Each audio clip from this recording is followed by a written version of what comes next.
walking the serpentine path, following the footsteps of the ancestors, walking the serpentine path, making our way back home. Hey ya, hey, hey ya, ho, hey ya, hey ya, hey ya, ho. Hey ya, hey, hey ya, ho. Following the serpentine path.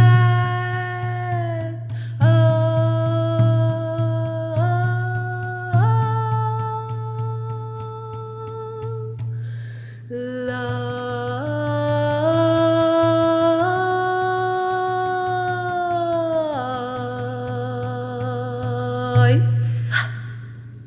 Hello, everyone, and welcome to the Serpentine Path podcast. My name is Claire Wowdy Yassid, and I will be your guide on the serpentine path of life. I'm a songkeeper, plant walker, storyteller, word weaver, artesana, visual and performance artist, daughter, granddaughter, sister, lover, student, and friend, among many, many, many other things. I've spent my life traversing through altered states of consciousness and find it fascinating to explore all the ways in which our modern culture has become almost entirely severed from our innate instinctual and intuitive ability to see beyond the veil of so called reality. In this podcast, I will be sharing my own personal stories and insights regarding all things related to plant medicine, the birth, death, rebirth cycle, ancestral reconnection, intergenerational healing, womb sovereignty and bodily autonomy, dream work, rites of passage and initiations, time travel, shape-shifting, dimension hopping, and the reclamation of our collective earth-based practices, all of which I consider to be portals into altered states of consciousness.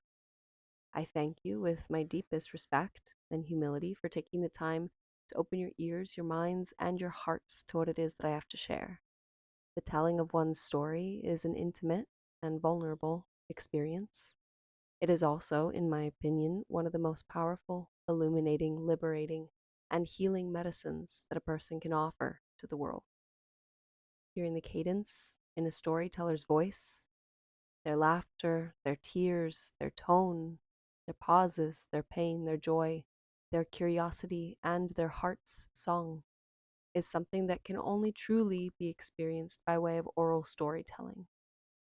Thus, in honoring the storytelling lineages of all of our ancestors, I offer my story to you now. In another world, another time, another dream, we're all sitting together in front of a big fire, passing our visions across the flames and receiving the medicine in our hearts.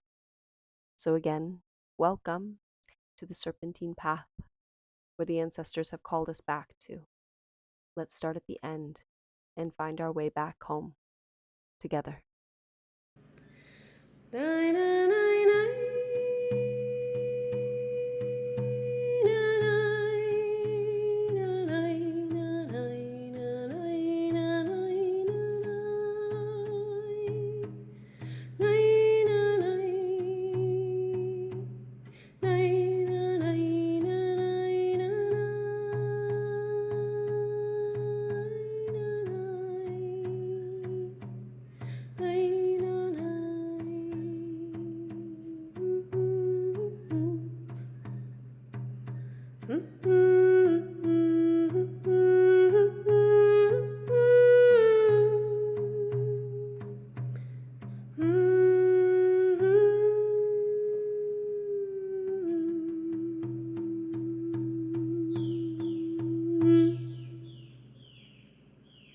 Hello, everyone. Today I'm going to be sharing with you guys a little bit about my relationship with my late and beloved teacher, Abuelo Querubín of the Kofan Nation. So, if you haven't already listened to some of the earliest episodes of this podcast called Midwifing My Elders Through the Portal of Death, Part 1 and Part 2, I would suggest at some point going back and listening. I share a lot about my year essentially of accompanying my teacher Abuelo Querubín through his dying process, and also my teacher Abuela Maria, his wife, through her dying process, along with my blood grandmother and my blood grandfather. But I speak extensively about Abuelo and his death that I was present for. But in this episode, I want to speak more about Abuelo's life and who he was and all that I learned from him in the time that I was lucky enough to share with him and to be his student. I feel like I am still, of course, his student because I know that death is but a transition in the relationship. It's not the end of a relationship. So I'll be speaking mostly about what I learned from him when he was still living on this earth. So to begin, I'll just share about who Abuelo was. So Abuelo Querubín was known by his people and by people around the world as the Taita Mayor. So Taita is a term that is given to different spiritual and political leaders in Colombia and also parts of Ecuador. And Taita means father. It is a Quechua word, which is now used extensively throughout different indigenous communities. And generally speaking, there's only one Taita of the community. So there's not like multiple Taitas in a village. There's one Taita, and then there's his wife, the Maima.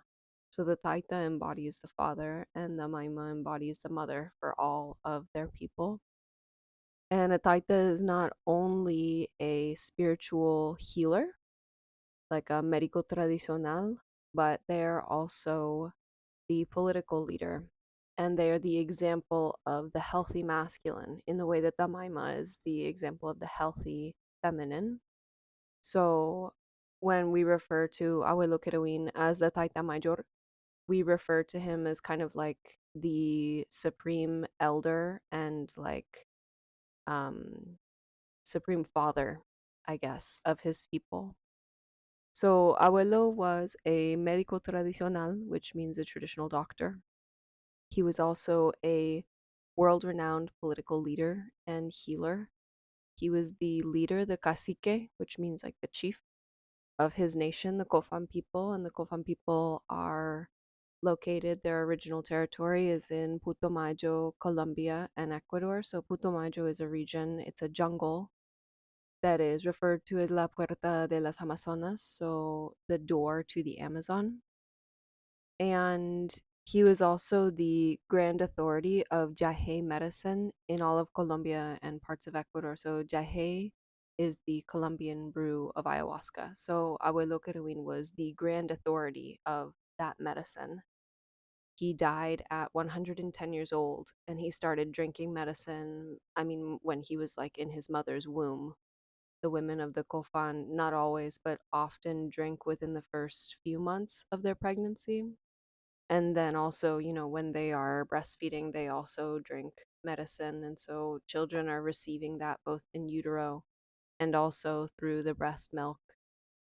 And they always start drinking fairly young in their culture, like children as young as kind of 3 years old will receive like little cups of medicine, especially children who are going to be marked as people who are going to be taking on a medicine path. So to be chosen for a medicine path within an indigenous context and within the Kofan lineage, as I said, you begin drinking very young and you begin training very young, but you also have to be someone that comes from a medicine lineage.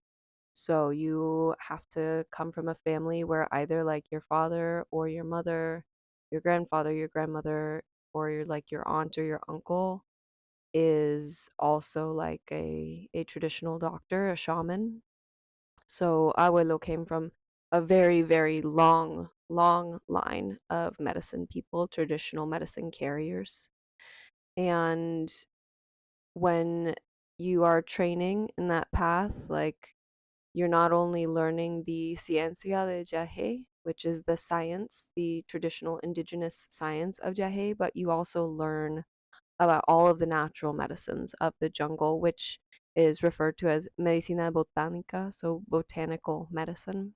So Abuelo was both an expert in the science of Jahe, the indigenous science of Jahe, but also the indigenous science of natural medicines to heal a wide variety of illnesses. I mean, you can cure cancer with some of the medicines of the jungle.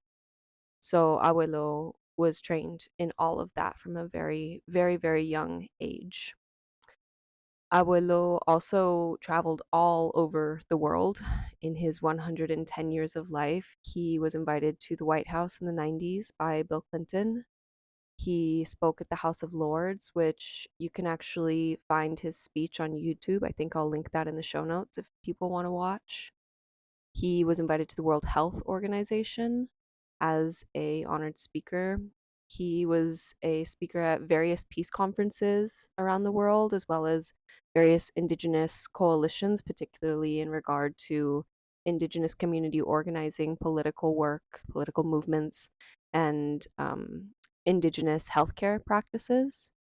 So Abuelo was, as I said, like world renowned, not just as a healer, but truly as a political leader in his time. But above all, Abuelo Querubín was a father. He was father to 7 children, 5 of which are still alive. I don't even know how many grandchildren he has, probably somewhere between like 30 and 50 grandchildren. Not all of them are still living, but at one point there were probably 30 to 50 grandchildren. I don't even know how many great grandchildren came from all of those grandchildren. And then he also was a great great grandfather. So Abuelo, by the time that he died, probably had at least 100 living direct descendants that were still carrying on his lineage. And that doesn't even include all of his nieces and nephews and cousins and everyone that he was related to. But Abuelo had a huge family. And it was so funny one time when I was talking with him about that and asking him, how many grandkids do you think you have? And he was like, I literally have no idea. How many great grandkids do you have? Oh God, I actually couldn't even count.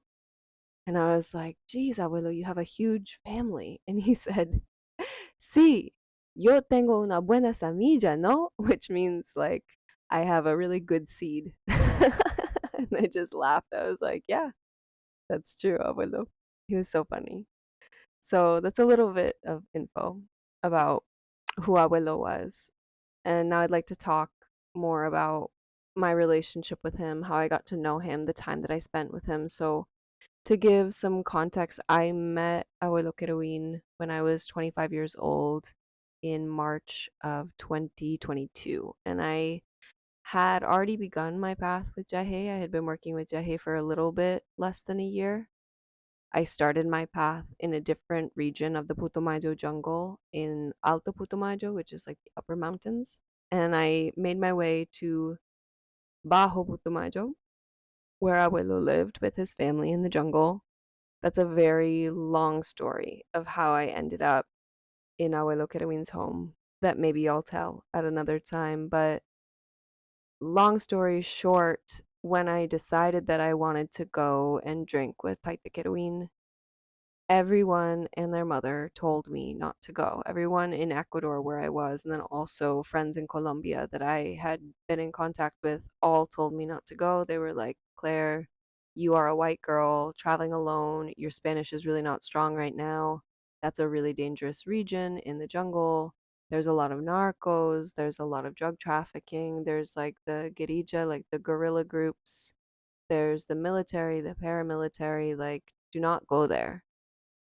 And I was just like, I don't know what to tell you guys. Like, I have to go. Something is calling me there, and I have to go drink with this man. And I had heard about him for over a year, like since I had started my path with Jahe, and something was just telling me like my path is taking me there. And so I did make my way there. And I remember walking up to Abuelo's home that's down by the river and seeing kind of the layout of things. He had a really, really big farm, this beautiful piece of land where there were like a lot of different malokas. A maloka is like a ceremonial space, but also just a communal house. So I think Abuelo had like maybe 5 or 6 different malokas where people could come and put up their hammocks and cook around a communal fire and spend time with the abuelo and accompany him and drink medicine with him. So I remember when I first showed up, I was looking around and I was seeing people from like every part of the world. I saw people of every single race speaking so many different languages. There were indigenous people there were white people there, Asian people, black people. There were Colombian people, Ecuadorian people, Venezuelans, Brazilians, like everyone. And I was so shocked and surprised, but now I look back on it and I'm like, yeah, that was who Abuelo was. He was so open hearted and welcomed anyone into his home. It did not matter to Abuelo what a person's race was, their gender, their religion, their socioeconomic class, what country they came from, what language they spoke. Anyone was welcome in Abuelo's home if they had the genuine desire to learn and to heal, and if they had the humility. He welcomed them with open arms and an open heart and lots of laughter and big, big cups of jahe to teach them. So I remember arriving at Abuelo's home and seeing just the layout of things, the lay of the land, and my partner, Vincent, we were not partners at the time. We did have kind of a love story going. It was a little complicated in the beginning, but he had been there for months accompanying my teacher. So we had met in October of 2022. And when we went our separate ways, Vincent didn't have a phone. And so we were not in touch for like 5 months, and I had no idea where he was. And when I decided to go to the jungle to meet like the Querubín, I found out that Vincent had actually been there the whole time and he had been accompanying Abuelo. So I went to Abuelo's home with Vincent. Vincent introduced me to the Abuelo, and I was so deeply moved and kind of shocked and surprised by the way in which Vincent and also all of the other men of the village, how they cared for and accompanied abuelo. There's a term in Spanish called like pendiente, which is just this state of like presence and awareness about a situation or about a person. And I saw all of these men like pendiente, like so deeply in tune with abuelo and what his needs were. And it was so sweet to see this, like at the time abuelo was 108, so to see this 108-year-old man on his porch sitting there laughing and smiling and talking to people and joking and welcoming all of these different friendly faces from all over the world, and seeing his students and the men of the village and also the women as well, but the men in particular really moved me because it was the first time that I had seen men doing that degree of like caretaking and care work. Like I remember seeing the men like getting down onto the floor and taking off Abuelo's little Crocs for him, or like putting them on, or the men getting a bottle of water and helping Abuelo drink the bottle of water, or Abuelo needing to go to the bathroom and seeing all the men come and lift him up and really slowly and lovingly like walking him to the bathroom and waiting for him and bringing him back and just being so present for him. I felt like that was work that I had only ever seen women do. And it was the first time that I saw men engaged in that level of deep caretaking and care work.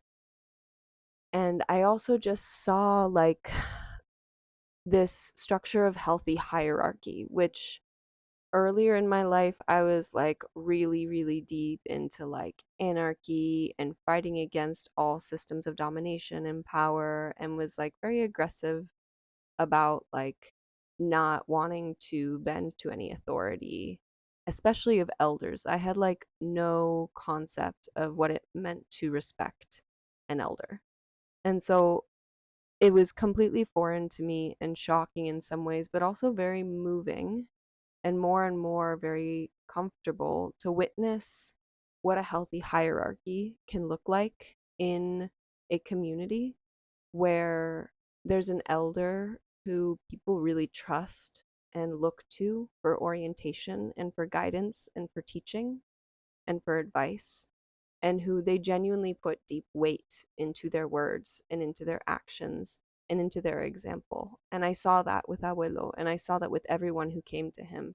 I saw the way in which you even walk into his house, like you show up and you always say, con permiso, like with permission, is it okay if I enter? And you wait for the elder to say, sí, claro, siga, like, come on in, come in.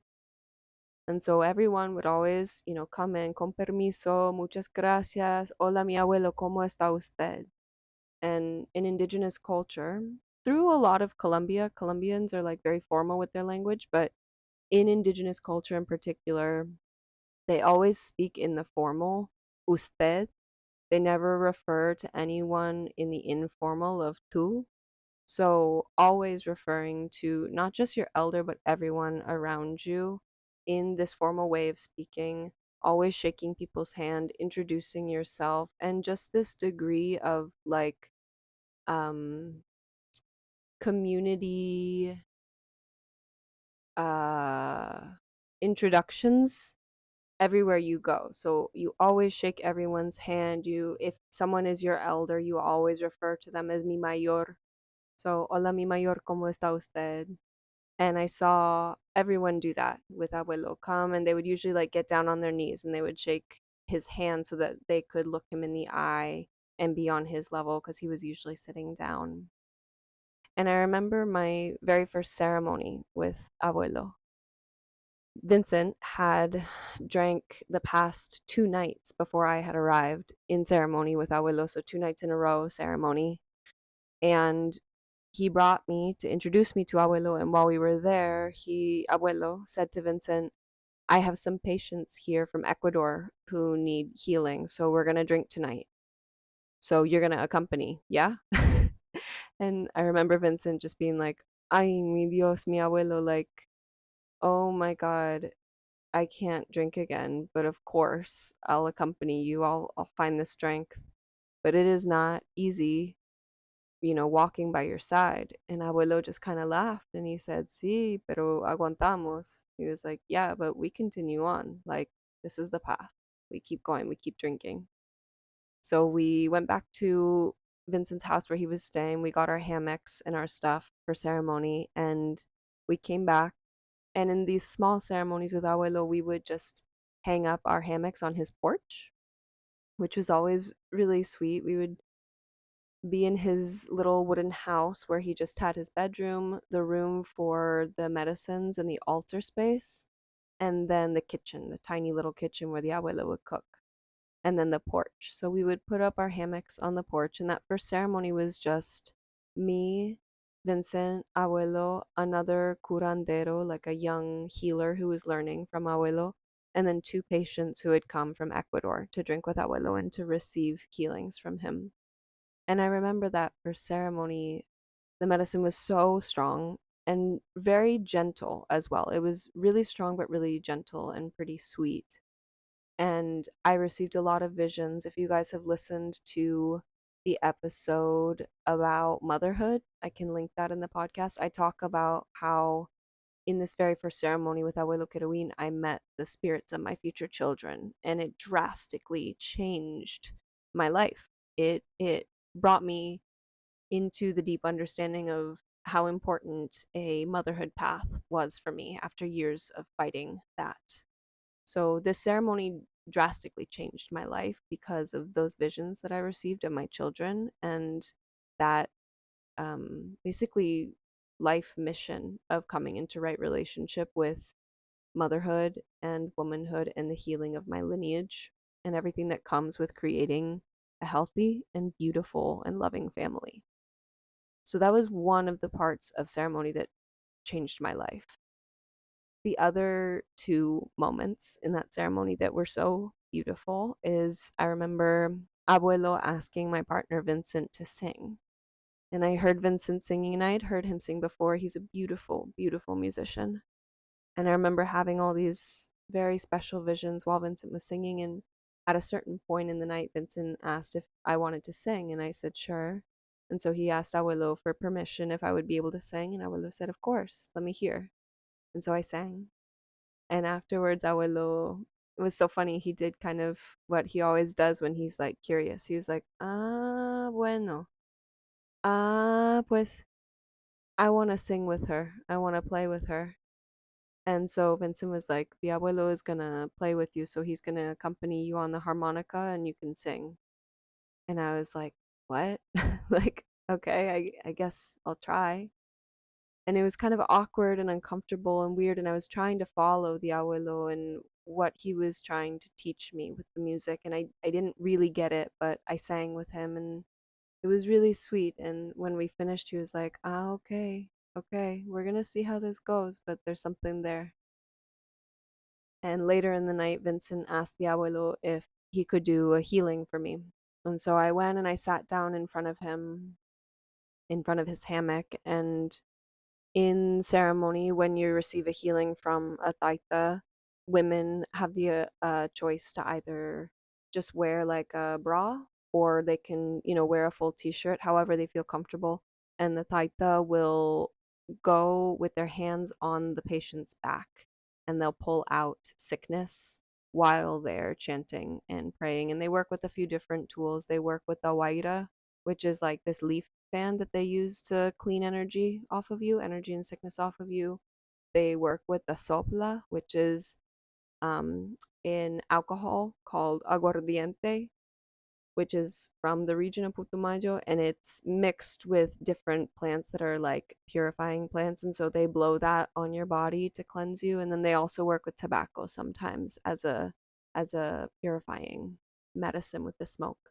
And I remember Abuelo doing this healing on me and feeling his hands on my body, on my back, and just thinking to myself, oh my God, this man has the oldest hands of anyone that I've ever known. He was 108 at that time. And I could just feel the wisdom and the strength and the love and the discipline and the care and just the essence of all of his years of studying with the medicine of Jahe, all of that being infused into his hands and into my body, and feeling him pulling things out of me, pulling out pain, pulling out trauma, pulling out sadness and doubt and fear and illness, all of it.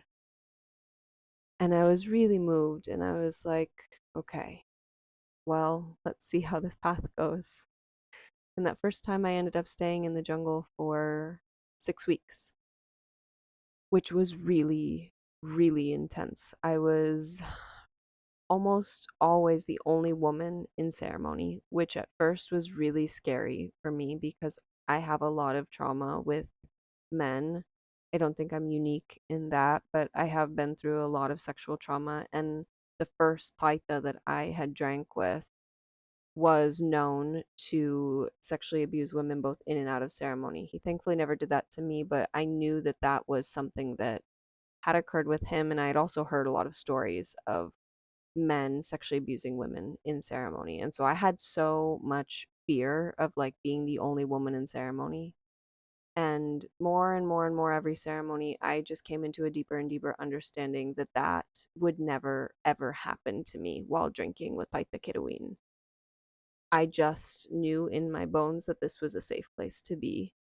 And in all of the time that I have spent with Abuelo Querubín's family, I have never once, on even a single occasion, felt even the slightest hint of any kind of sexual exploitation or abuse or assault, anything like that. It's never even been in the air, ever, once. And so this was also a really healing time for me during these 6 weeks, learning how to trust men and learning how to feel safe around men and learning that it was possible actually to receive very deep healing from men. So in these 6 weeks, there was also a beautiful moment that I'll always remember where I was in ceremony. It was maybe like, I don't know, my sixth or seventh ceremony, and the medicine was extremely strong this night. It was just coming in waves, like stronger and stronger and stronger.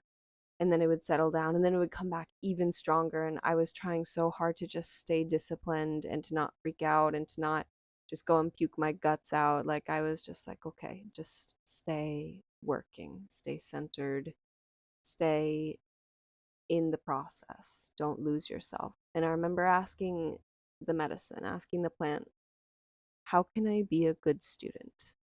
This is an unbelievable opportunity to be learning with this man, to be drinking medicine with this man, to be in his home, to have the opportunity to spend so much time with him. So, how can I be a good student? And I remember just receiving the very clear teaching of just keep showing up, keep doing your work, keep staying committed to your healing, keep humbling yourself, stay really humble in this process, and just stay curious, stay open, and allow this man to share with you because you're here for a reason. So I remember in this ceremony, my partner Vincent was singing this song that we love to sing in ceremony called Fortaleza. And Fortaleza means like fortitude and strength. And the words of the song are Fortaleza, fortaleza y voluntad para aguantar, which means fortitude and willingness to continue on. And I was really feeling at the ceremony. I was like, I need the fortaleza para aguantar. Dame la fortaleza, por favor. And we were singing, and I could feel how Vincent and my voice were just weaving such beautiful medicine together, and I could feel the abuelo really guiding the energy of the song, and I could feel him driving, and I could feel him also taking a peek kind of into the relationship that Vincent and I were building. We were like kind of friends, kind of lovers at this point, and I could feel his curiosity, and I could feel that he was seeing something there, but not intruding, just observing and witnessing. And when we finished singing, I had this big smile on my face, and I felt something tap my arm. And then I heard Vincent say, Clarita, mira. And I looked over, and Abuelo was looking at me with this huge smile on my face, on his face. And he was holding out the charango, which is this instrument. It's like a small kind of ukulele, but it has like 10 strings. It's this beautiful instrument from this part of the jungle that Abuelo loved to play. And he was handing me his charango, which is very, very special when the Abuelo would offer his personal instrument to someone. And he was holding it out, and he said to me, he was like, Toca. And I, play. And I was like, "Oh, I'm so sorry, abuelo. I don't know how to play any instruments, but I can sing for you. I have my maraca. I can sing." And he said, "Just try, toca, try, try." And I was like, "No, abuelo, please. Like, I really don't know how." And he pushed. He was like, "I'm telling you, just try it." And so he handed me the charango, and I didn't even know what to do. I was so nervous. Again, being the only woman in the ceremony with all these very strong yajiceros and musicians and curanderos and people who were like watching. And I just had it on my lap. I remember I was too scared to even pick it up, and I was just kind of plucking away at the strings. And Abuelo was playing his guitar and accompanying me. And he let me go on and kind of explore and play for like, I don't know, 5 minutes. And finally he was like, Bueno, okay, we need to practice, but it's a good first try. And that was another moment where I could feel Abuelo really encouraging my musical path with Jahe. Because one of the greatest gifts that Jahe has opened me up to is really my path as a musician, mostly as a singer. And from the beginning, Abuelo was so supportive of that. And he really made space for me to explore my voice and to explore the connection with the medicine, with the plant, and to see how I could channel the yahe through my voice. So I just had such beautiful first experiences when I was with Abuelo, those first 6 weeks.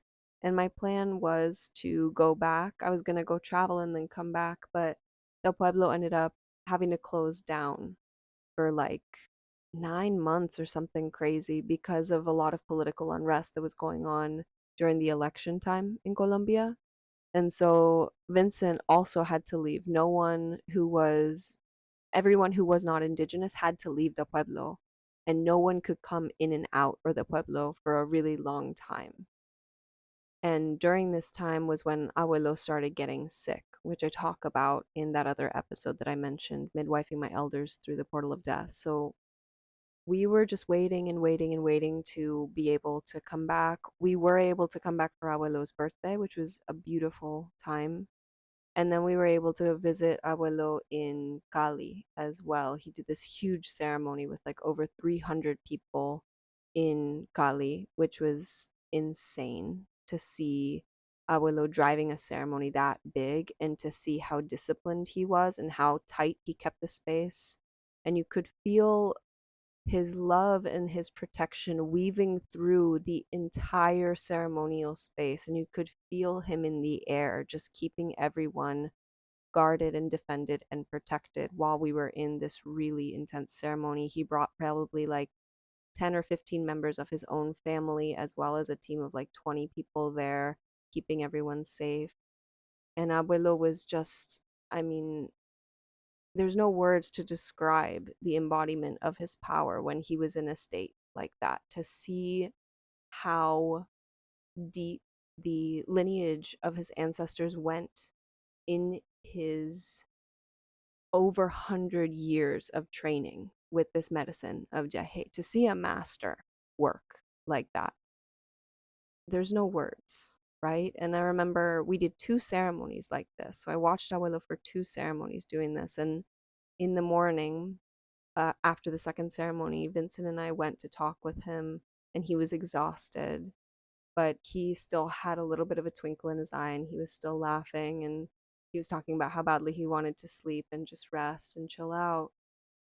And a man came in and said, Abuelo, there's a woman here who's really sick. She came to you for an individual healing. Would you be able to offer that to her right now, or are you too tired? And he said, no, of course, absolutely. Please bring her in. And I remember watching Abuelo shapeshift and transform. He was so tired and, like, kind of closing his eyes, like nodding off. And the moment when he understood that he had work to do, that he had someone to heal, Abuelo straightened up and he cleared all of the tiredness and fog from his mind.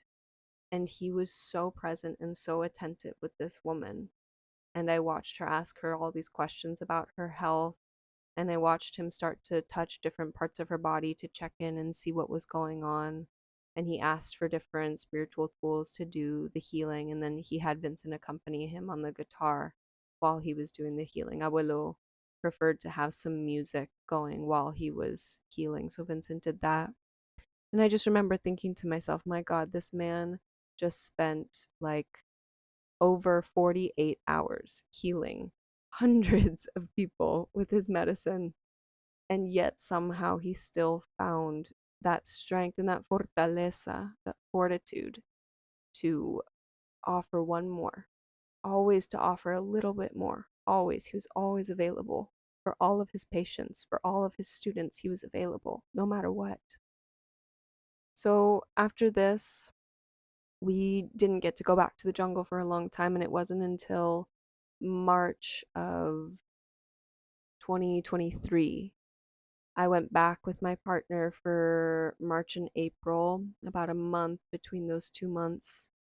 And then I left. I went to Ecuador, and I came back to the jungle in June of 2023. And after I came back that time, I did not leave for over a year. I left for 2 weeks to visit my family, but I did not leave. And I accompanied Abuelo and his wife, Abuela Maria, for that entire time. And that was Abuelo's dying process. And it was also, very surprisingly, Abuela Maria's dying process. And so in that year, I was mostly alone with Abuelo and Abuela. My partner Vincent was not there. I didn't have any friends there. My Spanish was not as strong at that moment in time. It's gotten a lot stronger because I was there for so long alone. But I was also, the only person outside of the family who lived in the jungle for that long of a period. And during that time, I mean, my God, I can't even describe how much I learned being with Abuelo and Abuela. I was with them all day, every day on the porch, um, just accompanying them, helping take care of them, listening to their stories, learning how to bead and weave with the abuela, helping with abuelo and his care because, as I said, he was getting pretty sick at this time. His health was really up and down, is very delicate, the situation. And so I was just there and I did not leave. And I also drank in every single ceremony with them. I was always by Abuelo's side in ceremony, accompanying, and I never took a night off. If there was a ceremony with Abuelo, I was there. Or if there was a ceremony with one of the members of his family, I was there. I never, ever took a pause. And at a certain point, you know, people were kind of curious, but also a little bit suspicious because I stayed for a long time, which was rare, especially for a white girl. And so people would come to the house, Kofan people from like other villages would arrive and they would see me there and they had seen that I had been there for a few months and they would ask me, they would say, kind of like, so how long have you been here and what are you doing here and how long are you staying for? And just asking a lot of questions. And Abuelo would always intervene and he would say, ella es la Clarita. That's Claire. She's Vincent's partner. She's here accompanying us every single day. She's helping take care of us. She's learning how to bead and weave with the abuela. She drinks with me in every single ceremony. She's right there by my side. She's a beautiful singer. And I take care of her as if she were my own daughter. Claire is like a daughter to me. And when he said that to people, everyone kind of shut up. They were like, oh, okay. And they didn't ask any more questions. And they understood that there was a reason for me being there. And so during this time, I was also just kind of witnessing more and more how Abuelo drove ceremony, which was also kind of how Abuelo drove life, right? As the leader of his community, as a political leader of the indigenous coalition of so many different indigenous communities in the region, how he moved through the world was the same as how he moved through ceremony, if that makes sense. So Abuelo was known in his um in his nation. He was known as El Tigre. The Kofan people called him El Tigre, which means the tiger, and that's because Abuelo was a shapeshifter. In his younger years, he had gotten to the spiritual level, like the shamanic level of being able to shapeshift quite literally into a tiger and to be able to hunt in the jungle as a tiger. And so when Abuelo was in ceremony, he had this pact with the spirit of the tiger. And you would hear it in his chants and in his icaros, which are like the sacred um, channelings of the spirit of the medicine. You would hear it. He would like, I'm not even going to try to impersonate it because I am not a taita and I'm not Abuelo, but there would be just this energy of the tiger coming through. And I remember I didn't even know that the abuelo was named El Tigre when I first met him. I remember I had this ceremony, one of my very first ceremonies with him. I was sitting there and the medicine hadn't even hit yet, but this tiger showed up right in front of me and I could literally feel its breath on my face. And I could see it so clearly right in front of me, its whiskers and its stripes and its hair and its eyes staring at me. And then this huge paw reached out and pressed into my heart and pushed me back into my chair. It like kind of humbled me. And I remember being like, whoa, what's that all about? And I didn't tell anyone about this vision for a long time. And it wasn't until like weeks later that I told Vincent, like, I had this really crazy vision of this tiger that came to me like during one of my first ceremonies, maybe my second or third ceremony. And he said, you know that the abuelo is a tiger, right? That he knows how to shapeshift into a tiger. And I was like, what? And he said, yeah, el abuelo es el tigre. And I was like, no, I had no idea. And so being in ceremony with the abuelo was also an experience in understanding more about tiger medicine. And the Kofam people are very deeply linked with a lot of different animals of the jungle, but the tiger in particular is a really important animal guide and guardian for them and for their traditions, for their territory, and for the medicine of Jahe. So seeing Abuelo embodying that tiger energy and the protectiveness, but also the discipline and the foresight and the strategicness of how he drove ceremony. So a ceremony with Abuelo was essentially like everyone would take their cup of medicine and either be in their chairs or be in their hammocks and just be meditating and in the silence. And at some point, you would either hear Abuelo start with his harmonica or you would hear him start chanting. And when Abuelo started with the harmonica or the chanting, you knew that he was starting to really call the spirit, not just of the medicine of Jahe, but the spirit of all of his ancestors, of all of the animals, but particularly the tiger. And so the deeper that I would go into ceremonies with Abuelo, I would drink with him like usually at least 3 times a week, sometimes five, six, 7 times a week, depending on how his strength was. I just understood more and more that I understood nothing. Like every ceremony, seeing Abuelo's deep connection to this medicine as a médico tradicional, as someone who has studied la ciencia de Jahe since he was in the womb of his mother, feeling the strength of his ancestors in just the way that he would blow tobacco, like the way that he would even smoke a tobacco in ceremony. You could feel how he drove the smoke, the purifying energy of the tobacco medicine. You just felt it. I'm trying so hard to put into words something that is like indescribable. And I know that it's hard to imagine, but this man was, there never has been and never will be anyone like him. That's just what it is at the end of the day. Abuelo was known by his people and by many other nations as El último curaca de la selva, which means the last true shaman of the jungle.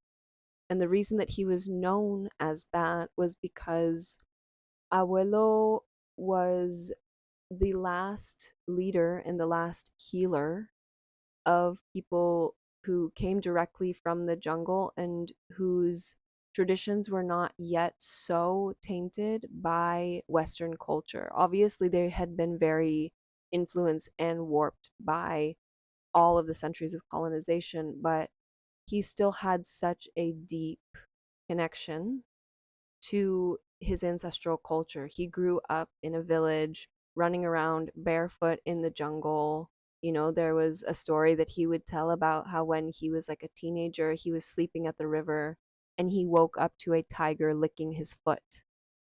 And the only reason that the tiger did not eat him was because kids from his village ran by and scared the tiger off, right? Abuelo would tell stories about growing up in a maloca, in like a communal house where everyone slept with their hammocks all surrounded in this circular communal space. And no one had like separate houses in the way that now a lot of indigenous villages are set up. Like they lived communally. He talked about what it was like growing up in the jungle. Like, there was no road. There was no road to get to where you needed to go. If you needed to get somewhere, you either walked through the jungle or you took a canoe. So Abuelo was one of the he was considered to be the last true shaman of this era of indigenous life, at least for the Kofan nation, but for the majority of indigenous peoples at this moment in time, just due to modernization and the influence of Western culture and everything that has happened within both Colombia and Ecuador, when we also talk about like the entire history of cocaine that took place throughout the 70s, 80s, and 90s and is still continuing on with the coca culture. So Abuelo was el último curaca, the last true shaman, not only of his lineage, but of his territory. And so being in ceremony with a man like that, like the the weight of that still every day is unfolding in in my heart. So during this time, I had a few different really beautiful experiences with Abuelo, one of which was learning kind of how he taught and how he healed people. So during this time with Abuelo, I was going through a really intense process of healing from some very deep sexual abuse, particularly things that had happened to me in my childhood. And I never spoke with Abuelo about any of this. A lot of the time with Jahe, you don't speak about your process, you don't speak about your visions, you don't speak too much about what you're healing. It's very personal. But I had one day where I was just freaking out. I was like having a full-on panic attack, and I ran to Abuelo's house and I was crying and crying and crying, and I was just trying to explain to him what was happening and what was going on and how much pain I was in and how sad I was and how scared I was. And he listened to me. And then at a certain moment, he just touched my hand. He held my hand and he said, Tranquilo, take a deep breath. This is all part of the process. I promise you, it's going to get easier. Just take care of yourself and keep coming to ceremony. Keep drinking. It's going to get better. And that was all he said. And at first, I was a little bit confused. And I was like, maybe I didn't explain it well. Maybe my Spanish wasn't good enough in that explanation. And I went to my room and I was crying and I was so upset and so sad. And I fell asleep and I had this dream that I can't even describe as a dream because it was so real, where the abuelo was there with me and he was just explaining how the process of Jahe works and the unraveling of pain and trauma and how deep we have to go to really get to the root of what's going on and how to understand that it's not just an individual healing process, because we're also healing so much of our family, we're healing so much of our communities, the collective, the warping and distortion of and the disconnection of what it means to be in right relationship with thriving life, thriving communities, healthy families, healthy territories. And so Abuelo was explaining all of this to me. And when I woke up from my dream, I just remember saying out loud, like, Muchísimas gracias, Abuelo. Yo entiendo. Like, I understand everything. Thank you so much. And I went into ceremony that night, and Abuelo called me over at one point and asked me how I was doing. And I said, I'm good. And he said, do you feel the medicine? And I said, absolutely. It's really strong. And he looked at me and he goes, have you been talking to a lot of people on the phone recently? And I was like, yeah. But at my house, which was far away from Abuelo, where he wouldn't be able to hear me. I had been talking a lot with my mom and with friends and trying to like figure out my process and everything that was going on with me, and kind of like oversharing because I was just trying to understand what was going on. And I tried to explain that to Abuelo and he just took his hand and he put it on my forehead.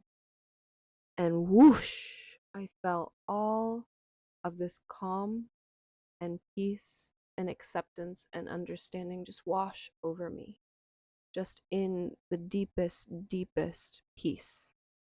And he was chanting, and then he moved to kind of like my throat. He was cleaning a lot of things from my throat, and then to my sternum, just like right above my heart. And I just felt him infusing me with so much deep love and care and acceptance and respect and healing. And then that probably lasted for like 5 minutes. And then he just took his hand away and was like, bueno. And that was it. And I went and I sat back down and I started getting all of these really intense visions of just some really hard stuff going on. I was seeing a lot of sexual abuse of children around the world and child sex trafficking and everything that comes with like the warping of a child's soul when they are abused in that way, when they're violated in that way. And I was able to just look at it without pain for the first time and to just see all of it and to be okay with the reality of what happens to so many kids like me and to just okay, it's okay because I'm okay. I'm actually okay. And I remember just having this smile on my face and saying, okay, it's gonna get easier from now on. This is gonna get easier. I know it.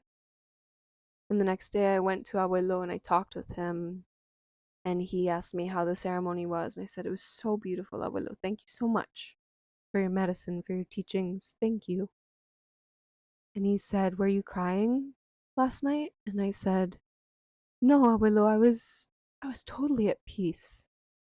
I was so at peace. I was really okay. And he said, oh, okay. I was a little worried about you because, I was crying all night. And I said, seriously? And he said, oh, yeah, I was crying. And I said, why, Abuelo? And he said, when I closed my eyes and I opened my eyes, I just saw so much pain in this world. And no matter what I did, the pain was still there. And I said, oh, Abuelo, I'm so sorry. I'm so sorry. And he said, no, it's good. We have to see it, right? We have to see where the darkness is so that we know where to shine our light. And he said, it's okay to cry. Si no llore, no aprende. Which means if you don't cry, you don't learn. And he said, it's okay to cry, Clarita. And I was just so grateful to him because I knew that he had seen everything that I had seen and that he knew everything that I was going through and the care and respect that he gave for my process and the intimacy and privacy of that and not intruding but being able to be loving still and to accompany me was exactly what I needed in my healing. He knew. He was a master. He knew all of it. Another thing that was really important during this time with Abuelo was that my partner Vincent and I were in a really tough spot in our relationship. We were fighting a lot. We were going really back and forth in our relationship. Things were just so rocky. And Abuelo knew this. I hadn't really talked with him about it, but Abuelo knew. And I had this moment where I had had a bad fight with Vincent, and I went to Abuelo's room, and I was on my knees in front of him just crying. And I was so hurt. And I was so angry and confused and upset. And I just didn't know what to do. And I remember saying to Abuelo, like, please, I need your help.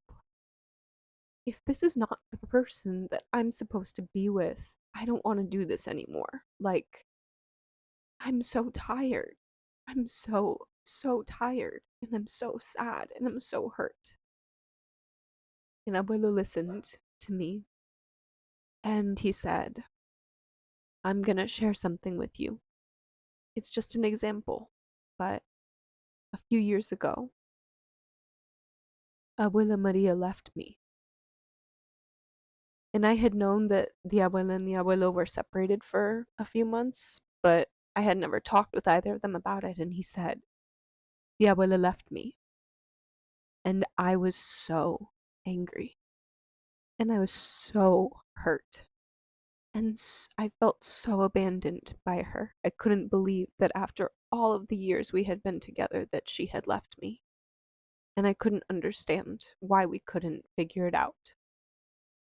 And she ended up coming for my birthday, which Abuelo's birthday is a really, really special, important time. Hundreds of people would come to celebrate with him at his home. And so the Abuela came for my birthday, and I did not even want to look at her. I could not even imagine talking to her. I was so hurt. But she came back. And so we talked. And we slowly figured it out. And it took time. And it wasn't easy. But we made it work. We were able to make it through that test. And we were able to remember what our work is together in this life. And so I'm telling you, you will not abandon your partner in this moment. You have to understand that you're both in a phase where you are figuring out what it means to be adults. You're doing all of your deep work healing with motherhood and your relationship to motherhood, what it means to build a family, all of the pain from your lineage. And Vincent is figuring out what it means to step into fatherhood, what it means to be a man, what it means to provide for a family. He's trying to figure all of that out, and he's scared. And he needs you. And you need him. And so you can be in pain, and you can be frustrated, and you can be angry. But you will not abandon your partner, and you will not abandon the path that you guys have together. So you will stay by my side. You will continue learning with the abuela. You will keep beating and weaving all of your prayers. You will continue drinking yahe with me and accompanying. You will continue to sing and learn with their music. And you will not abandon your work. Do you understand? And it was the only time that Abuelo had ever said anything like that to me, where he had instructed me not to leave the farm or to leave my partner. It was the one and only time. And I said, sí, mi abuelo. Yo entiendo. Muchísimas gracias. I understand. Thank you. So, another beautiful moment that I witnessed. I've mentioned, abuelo helped me heal so deeply with my relationship with men. And there was this moment that I will never forget where I saw what a healthy masculine presence can do for a community. So I remember being on the porch with Abuelo and Abuelo one day, and this was a hard day for Abuelo. He was feeling pretty sick, he was having a hard time. But all of these kids from the school showed up. They had come down from the school up closer to the road, and they had walked all the way down to Abuelo's farm. And it was mostly the little girls from the school. And they all had written letters for Abuelo for his birthday. And so they came up to his house, and every little girl came up. The girls were probably, I don't know, between like ages 7 and 9. And they all came up. They were dressed in their beautiful traditional indigenous Kofan clothing. And they came up to him and they introduced themselves one by one, and they read him their letters, wishing him a happy birthday and blessings for his health and for his life, and thanking him for being their taita and their leader. And there were some girls who had more confidence than others. And then there were ones who would come up and they would kind of rush through the letter and they would kind of mumble. And with these little girls, when they would start that way, Abuelo would stop them and he would say, okay, wait, take a deep breath, stand up straight, feel your feet in the ground, speak up and speak clearly. You're going to start over from the beginning, and you're going to have a strong voice and share with all of us because your words matter. Do you understand? And the girls would say, Sí, mi abuelo. He said, okay, go ahead. And the girls would find their voice and they would find their confidence and they would speak. And when they finished, abuelo would say, Muchas gracias. And he would give them a nice solid handshake. And with every single child who came up, he gave them 110% of his presence, his energy, his focus. He was fully, fully present with them. And he shared with them that energy of the healthy masculine, which is presence, which is witnessing, which is the emotional availability that so many of us do not receive from our own fathers or our grandfathers, also from our mothers and our grandmothers, our caretakers, but it's really lacking in our men, in our culture. And there's a lot of reasons for that. I'm not blaming men for that.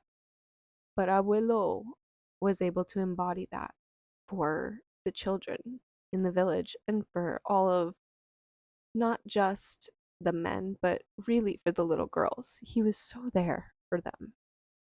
And I remember just watching this and just crying and smiling. And then listening afterwards to the kids singing to Abuelo, singing to him in Kofan, singing to him in Spanish, singing all of their traditional songs, singing about God, singing about healing, singing about medicine, singing about Yahe, and just seeing Abuelo so happy in his hammock, just bouncing his feet, just laughing with the kids, so happy. That's what made Abuelo happy, was to see the future generations and to see them laughing. That was his favorite thing. So another beautiful moment that I had with Abuelo was this day that I went to go visit him up in town. He was feeling pretty sick, and so he wasn't at the farm. So I went up to visit him in town. And I was sitting by him and I was talking with him about the path of Jahe. And I was asking him about all of his years of study and everything he learned. And he said something so beautiful to me. He said, Clarita, I know that you know why you are walking this path. And so let's talk about what this path actually is, because it's not about the ceremony, right? It's not about drinking a cup of medicine. It's not about the necklaces. It's not about the feather crowns. It's not about how many times you've shown up to ceremony and how many cups you've drank. None of that actually even matters. That is not the path with Jahe. So I'm going to tell you what the path of Jahe is. The path of Jahe and this medicine is used to organize our families and our communities, to take care of our loved ones, of our elders, of our children. That is the first reason that we drink Jahe. The second reason that we drink Jahe is to preserve the health and the vibrancy of our territories, to take care of all of the plants and all of the animals, all of the trees, all of the flowers, all of the medicines, to make sure that the rivers and the quebradas, the creeks, stay clean, for all of the fish, and for all of the people who come and drink from that river, because that river is our life force. We drink Yahe to maintain our culture and our ancestral ways, because our culture has developed alongside the evolution of this plant, of this master teacher. Our language came from this medicine. It evolved alongside of this medicine. So we drink Jahe because it is a gift from our ancestors, and it's how we stay connected to them, and it's how we stay connected to right relationship with health, not just individual health, but the health of a family, the health of a community, and the health of a territory. And the way that we maintain that is by maintaining our ancestral ways, because our ancestral ways were developed in right relationship with thriving life. And the last reason that we drink jahe is to fight for human rights, not just for Kofan people, not just for indigenous people of the jungle, but we fight for the human rights of all people. Jahe guides us in that, in understanding the original instructions of thriving life, of healthy, thriving communities, of political leaders with integrity, and with a bigger picture of how their choices impact not only the people, but the plants and the animals, the waters, the air. We drink jahe as a way to fight harder for human rights. That is why we drink. Do you understand me? And I was just like, yes, thank you, abuelo. I understand. Thank you. So I'll close. I mean, I could talk about abuelo for like hours and hours and hours. There's so many stories that I could share about this man and how he shaped my life and impacted my vision of my path and my work and my place in the world. But I think it's time for me to start winding down. So I'll close by just sharing one last story, which was that at one point I was talking with Abuelo,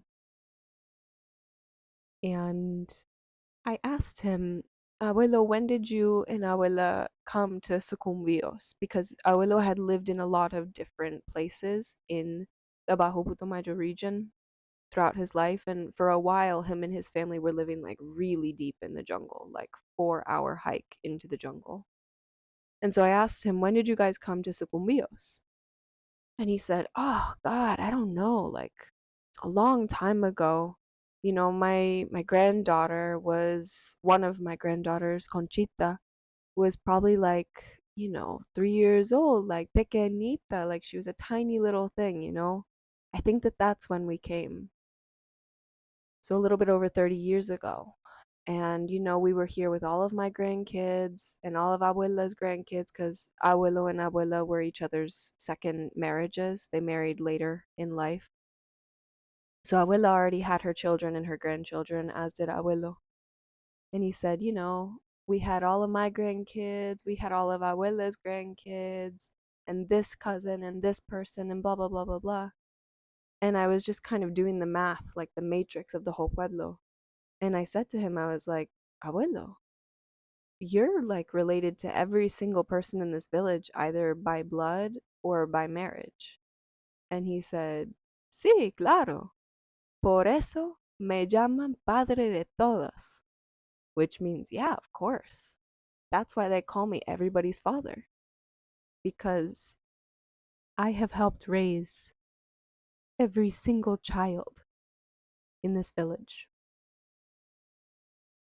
And so when we refer to Abuelo Querubín as Taita Mayor, it is because Abuelo was the embodiment of healthy fatherhood.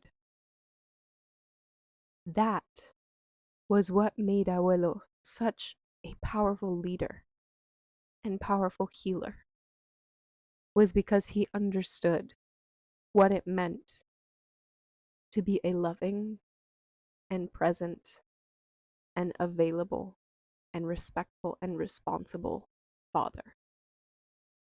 Abuelo was referred to as Padre de todos. That's why everyone called him mi abuelo. It didn't matter if Abuelo was your blood grandfather, because Abuelo cared for every single person as if they were his own blood child or grandchild. Por eso me llaman Padre de todos. That's why they call me everyone's father. Because that's what Abuelo was. He was everyone's spiritual father. And that was his work in this life, to care for and protect and nurture and educate and love every single child as if they were of his own blood.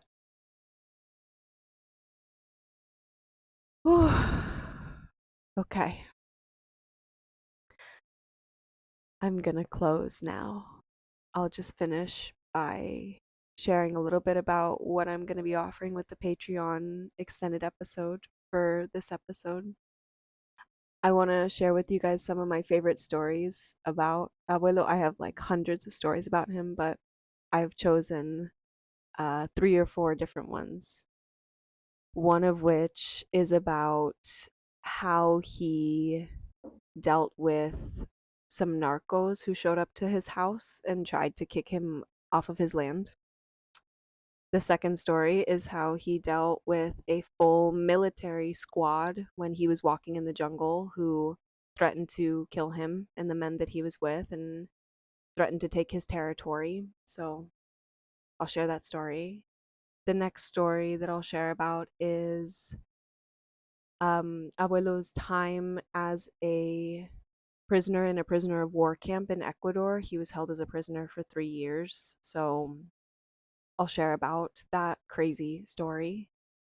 And then the last story that I think I'm going to share will be about when Abuelo and I took medicine together alone one day, which was really, really, really beautiful and very funny. So I'll be sharing about that. So if you want to hear those stories, you can subscribe to the Patreon where I offer extended episodes. They're usually pretty long, somewhere between like 20 and 30 minutes at least. So all of that will be there. Thank you guys so much for taking the time to listen. I pray that I was able to do Abuelo justice with what I shared. As I said, there's so much that I could say, and I know that I'll have more future episodes where I share about things that Abuelo taught me because his teachings just continue to unfold in my life, even as he is gone in this human realm, as he's traversed to other universes.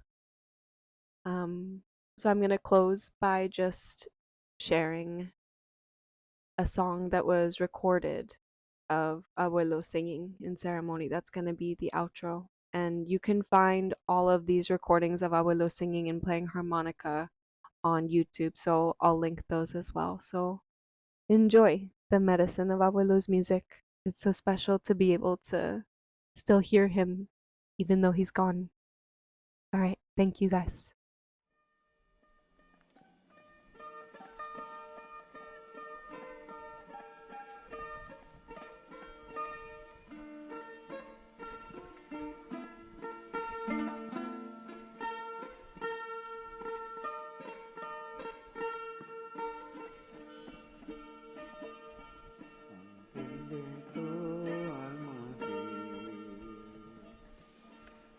Sol de mi Colombia, vengo de la tierra lejana,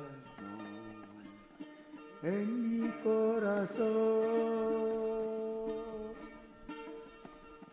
sol de mi Colombia, tierra tierra azul del mar del cielo.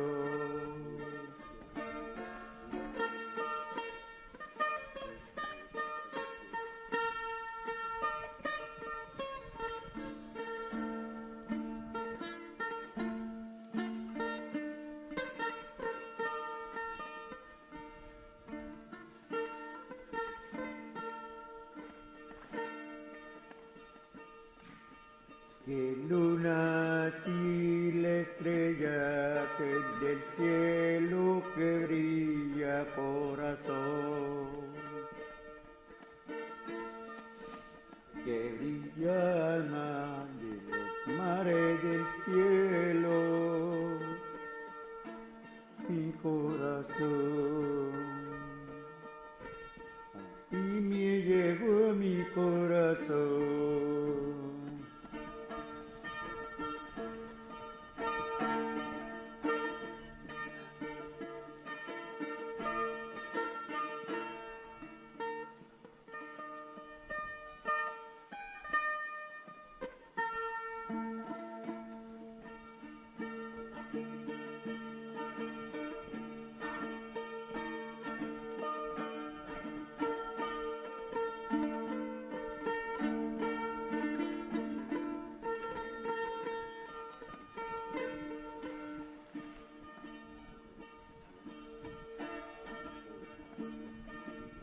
sana mi corazón de nuestro pueblo indígena, los tufanes que tomamos ayahuasca de yaque.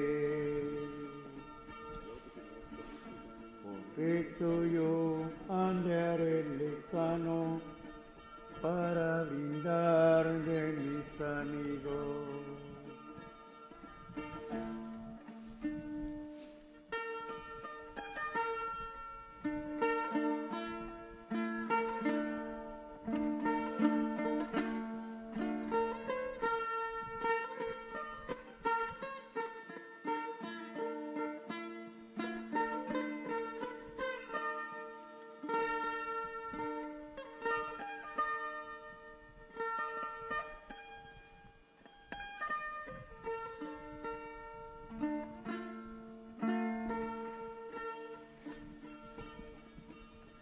Gozos alegría, gozos y alegría, dolor de mi corazón, lleno de felicidad, me da gana de llorar.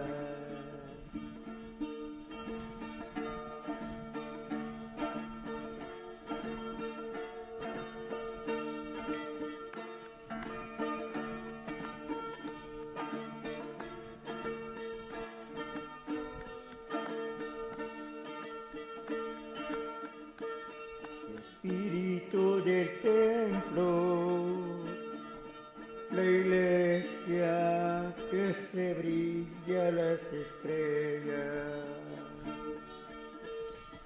que brilla corazón. Todo el mundo testimonio de la vida. Perdónanos, Señor, mis amigos, con todo mi corazón.